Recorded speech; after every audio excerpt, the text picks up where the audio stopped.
आप सभी को जय श्री कृष्ण, राधे राधे।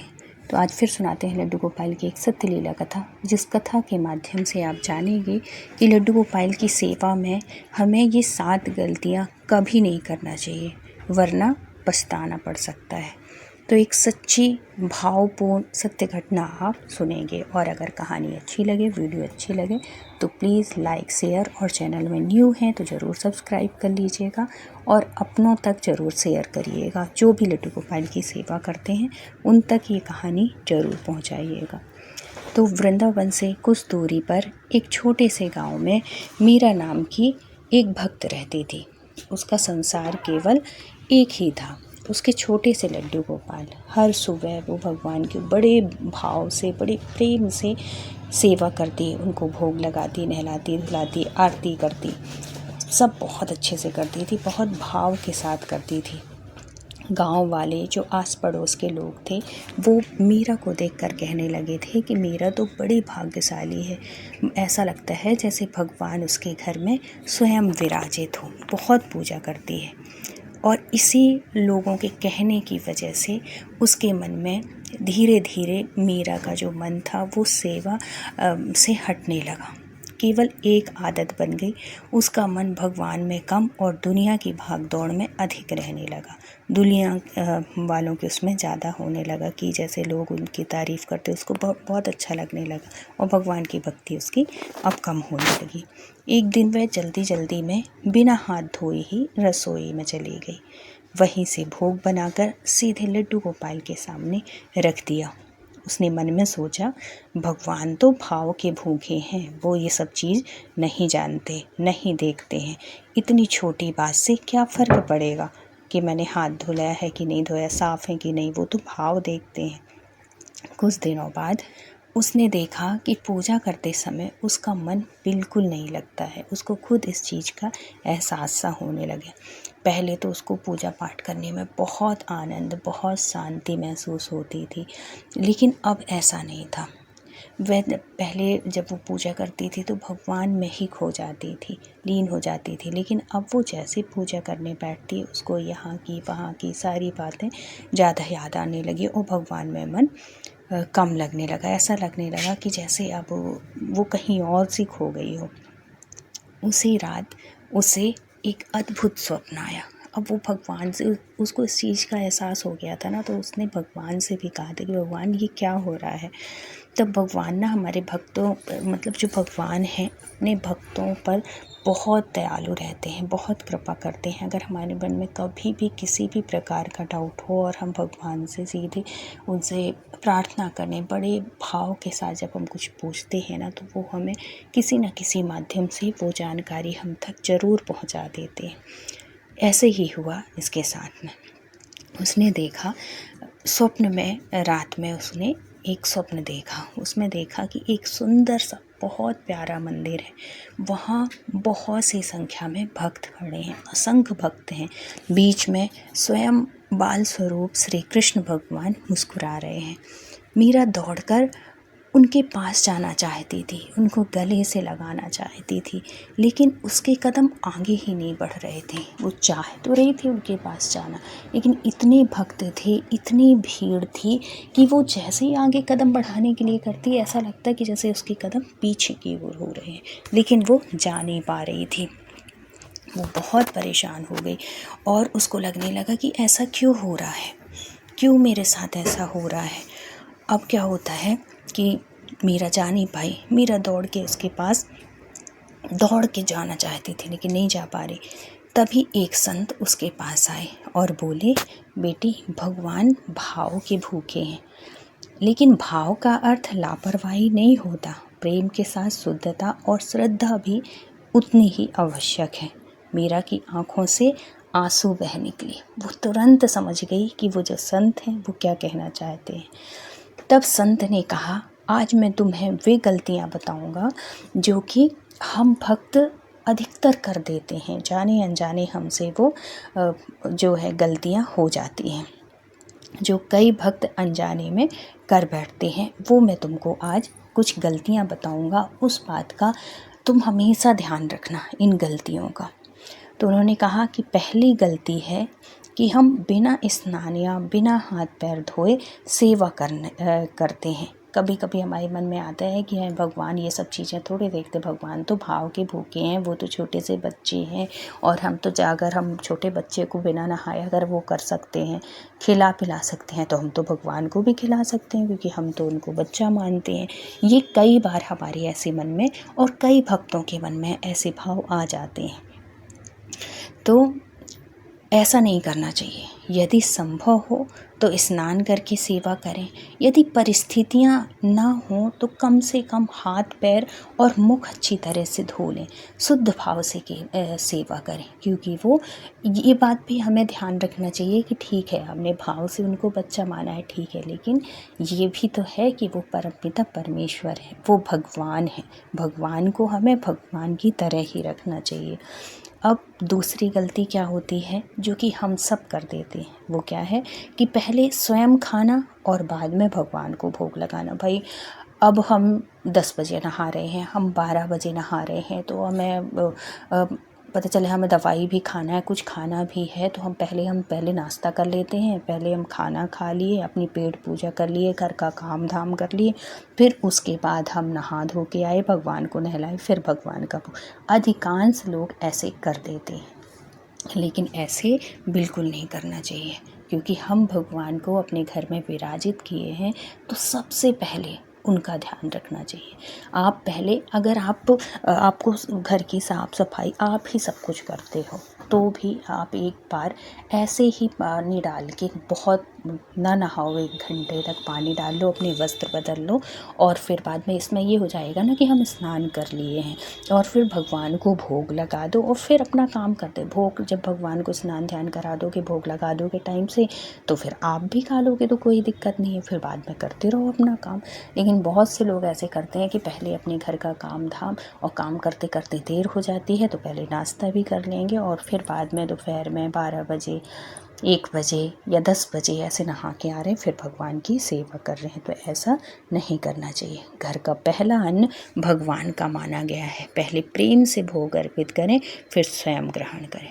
अब तीसरी गलती क्या है कि पूजा करते समय हमारा ध्यान भगवान में कम, मोबाइल में, टीवी में, इधर उधर की बातों में ज़्यादा रहता है। बैठे तो हैं हम भगवान की सेवा करने के लिए, भगवान की पूजा करने के लिए, लेकिन उसी में से घर में अगर कोई आ गया, कुछ बातें होने लगी, तो हम पूजा भी करते जा रहे हैं और बातें भी करते जा रहे हैं, या कि हाथ में फ़ोन लिए हैं तो फ़ोन भी अपने सर्च में चल रहा है, फ़ोन में भी लगे हुए हैं और भगवान का स्नान ध्यान भी करा रहे हैं। तो ऐसे नहीं करना चाहिए। जिस समय भगवान के सामने हो उन्हें ही अपना पूरा समय दें, जो काम करें उसी में पहले ध्यान लगा के करें, और ऐसे में आपकी पूजा मानी भी नहीं जाएगी, क्योंकि आपका ध्यान 1 मिनट के लिए भी भगवान के प्रति नहीं है, और आपका ध्यान यहाँ वहाँ ज़्यादा है। हम सबसे ऐसी गलतियाँ होती हैं, तो इन गलतियों को बहुत ध्यान दीजिएगा। जब आप पूजा करने बैठें तो फ़ोन को बंद करके रख दें, आधा घंटे के लिए ही सही, बंद करके रख दें, दूर रख दें, साइलेंट में रख दें, और अपना ध्यान उस टाइम पर सिर्फ भगवान पर ध्यान लगाएं और पूजा करें। तब देखना भगवान। और पता क्या होता है कि लोग कहते हैं कि हम तो इतने दिन हो गए हमें पूजा करते हैं, हम तो इतने सालों से लड्डू गोपाल विराजित किए हैं, पूजा भी रोज़ करते हैं, 1 घंटे तक करते हैं, लेकिन वो पूजा कैसे होती है? इसी तरीके की होती है कि हाथ में फ़ोन भी है, बातें भी हैं, यहाँ वहाँ की बातें भी चल रही हैं, हमारा जो मन है वो यहाँ वहाँ भी जा रहा है, और फिर हम भगवान की पूजा भी कर रहे हैं, हमारा टाइम भी वेस्ट हो रहा है, और ऐसे में कुछ भी नहीं होता है, ना भक्ति होती है और ना भगवान प्रसन्न होते हैं। तो इस बात का ज़रूर ध्यान रखिएगा। अब चौथी गलती क्या है कि चौथी गलती है क्रोध और कटुवाणी के बाद तुरंत पूजा ना करें।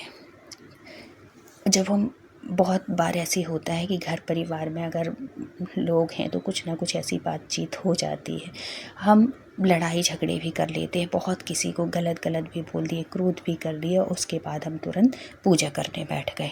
तो यदि मन अशांत हो तो पहले उसको शांत कर लें, फिर भगवान का स्मरण करें, फिर सेवा करें।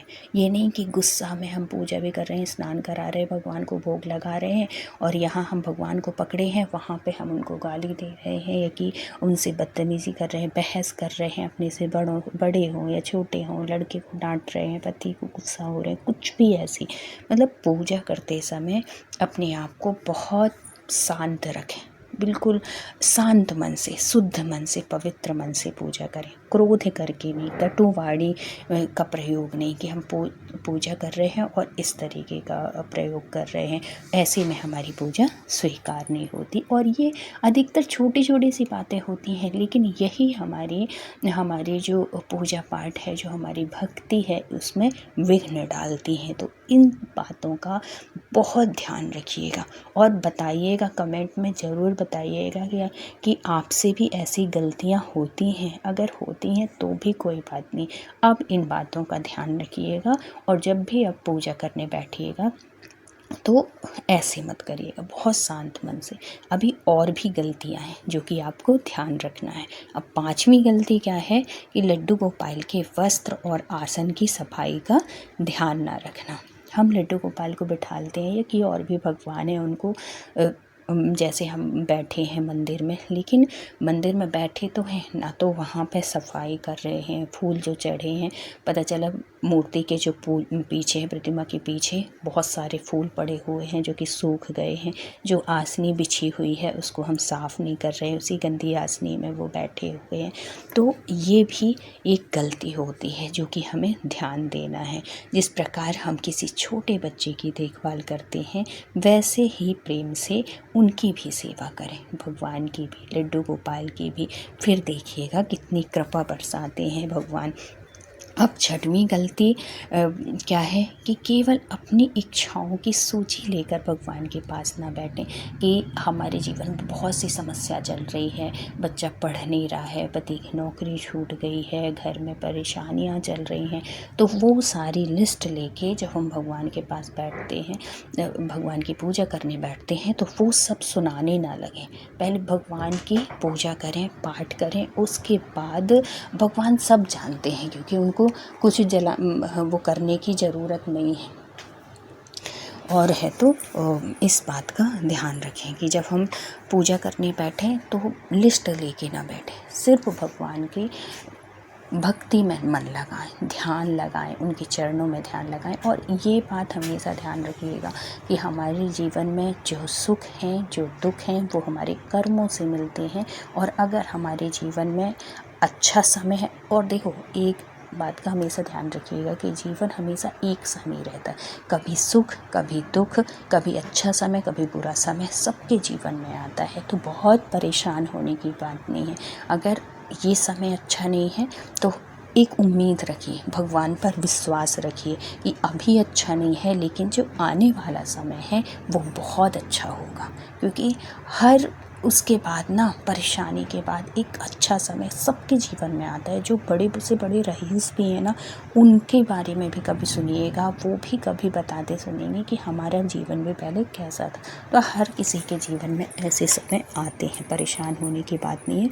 अपना कर्म करें, अपना धर्म करें और अपने भगवान की सेवा और भगवान पर विश्वास, और कभी किसी के बारे में कभी गलत सोचें और ना कभी गलत करें। आपका समय बहुत जल्दी बदलेगा, भगवान पर विश्वास रखें। तो ये थी हमारी 6वीं गलती कि केवल अपनी इच्छाओं की सूची लेकर भगवान के पास ना बैठें। अब 7वीं और सबसे बड़ी गलती है अहंकार। अहंकार क्या है कि बहुत से लोगों को क्या हो जाता है कि मैं इतनी पूजा करती हूँ या मैं इतनी पूजा करता हूँ, मैं सबसे बड़ा भक्त हूँ। ऐसा भाव भक्ति को कमज़ोर कर देता है। सच्चा जो भक्त होता है ना, वो हमेशा विनम्र रहता है। कभी अपनी पूजा पाठ के बारे में ढिंढोरा वो करने की ज़रूरत नहीं होती है कि मैं इतनी पूजा करती हूँ, कि मैं इतनी माला जाप करती हूँ, कि मैं इतने घंटे पूजा करती हूँ। क्योंकि घंटे मायने नहीं रखता है कि आप कितनी देर तक पूजा करते हो और कितनी माला। आपका मायने रखते हैं कि आप भगवान की, जब आप पूजा बैठने गए तो आपका मन कितनी देर लगा, आप उनका स्मरण कितनी देर तक किए। आप चाहे भले 100 माला जाप कर लो, लेकिन 100 माला आपने एक माला भी अगर भगवान के चरणों में स्मरण करके नहीं किया, बल्कि यहाँ वहाँ आपका मन भटकता रहा, आपके सिर्फ मन का बदलते रहे, तो उससे कुछ नहीं होता है। और अब आप जितनी भी पूजा करें, जितने भी पाठ करें, कभी किसी से बताएं ना, ये पूजा पाठ जितने गुप्त रहते हैं ना, उतना ही अच्छा होता है। कोई अगर आपसे पूछ भी रहा है कि तुम कितना करती हो, कितनी पूजा करते हो, बोल दो अरे ठीक है, थोड़ी बहुत हो जाती है, भगवान की कृपा है, जो उनकी मर्जी थोड़ी बहुत करा लेते। कभी ये नहीं बताओ कि मैं 2 घंटे करती हूँ, कि मैं 3 घंटे की, मैं इतने 1000 नाम जप करती हूँ, कि मैं इतने लाख नाम जप करती हूँ। नहीं, कुछ भी बताने की ज़रूरत नहीं है। और ये सब चीज़ें गुप्त रखने वाली बात होती हैं। तो इस बात का हमेशा ध्यान रखिए और हमेशा विनम्र रहिए, दूसरों के प्रति अच्छे भाव रखिए। इतना कहकर वो जो संत थे वो मुस्कुराए और बोले, याद रखो, भगवान गलती से नहीं, अभिमान से दूर होते हैं। मीरा की आंख खुल गई, वह रोने लगी। उसने उसी दिन से अपनी सेवा में जल्दबाजी छोड़ दी। अब वह हर काम प्रेम और श्रद्धा से करने लगी। कुछ ही दिनों में उसका मन फिर से भक्ति में डूब गया। घर का वातावरण बदल गया। जहाँ पहले बेचैनी थी, वहाँ अब शांति थी। लोग उसके घर आते और कहते, यहाँ आते ही मन को अद्भुत शांति मिलती है। मीरा मुस्कुराकर केवल इतना कहती, मैंने कोई चमत्कार नहीं किया, मैंने केवल सेवा में प्रेम, श्रद्धा और विनम्रता जोड़ दी। और अब क्या होता है कि जब मीरा ऐसे करने लगी ना, उसका जो भाव था, उसका मन था, भगवान के उसमें लगने लगा और भगवान की कृपा बरसने लगी। यदि आपके घर में भी लड्डू गोपाल विराजमान हैं तो याद रखें, सेवा दिखावे से नहीं, प्रेम से करें। जल्दबाजी में पूजा ना करें। भगवान से केवल मांगे नहीं, उनका धन्यवाद भी करें, क्योंकि हमको भगवान ने जो कुछ दिया है ना, उसके लिए हमें भगवान का हर पल धन्यवाद देना चाहिए। मन, वचन और कर्म को यथासंभव पवित्र रखने का प्रयास करें। किसी की निंदा करके तुरंत पूजा करने से बचें, कि हम किसी से निंदा कर रहे हैं, लड़ाई कर रहे हैं, झगड़ा कर रहे हैं और तुरंत पूजा में बैठ गए, इस चीज़ से बचें। पहले मन शांत करें और फिर पूजा में बैठें। रोज़ थोड़ी देर भगवान के सामने बैठकर केवल उनका नाम स्मरण करें, क्योंकि नाम का बहुत फ़र्क पड़ता है हमारे जीवन में। हमारा अगर नाम जब सही चल रहा है ना, हमारा मन अपने आप पवित्र होने लगता है, अपने आप शांत होने लगता है और फिर हमारे मन में इतनी चंचलता नहीं रह जाती। शांत भाव से फिर हम भगवान की शरण में रहते हैं। तो भगवान को महंगे वस्त्र, आभूषण या बड़े भोग नहीं चाहिए। उन्हें चाहिए एक सच्चा, विनम्र और प्रेम से भरा हृदय। यदि यह कथा आपके हृदय को छू गई हो तो प्लीज़ लाइक, शेयर और कमेंट ज़रूर करिएगा। फिर मिलते हैं किसी सत्य लीला कथा के साथ। जब तक अपना ख्याल रखिए, अपनों का ख्याल रखिए। Thank you so much for watch करने के लिए। राधे राधे। जय श्री कृष्ण।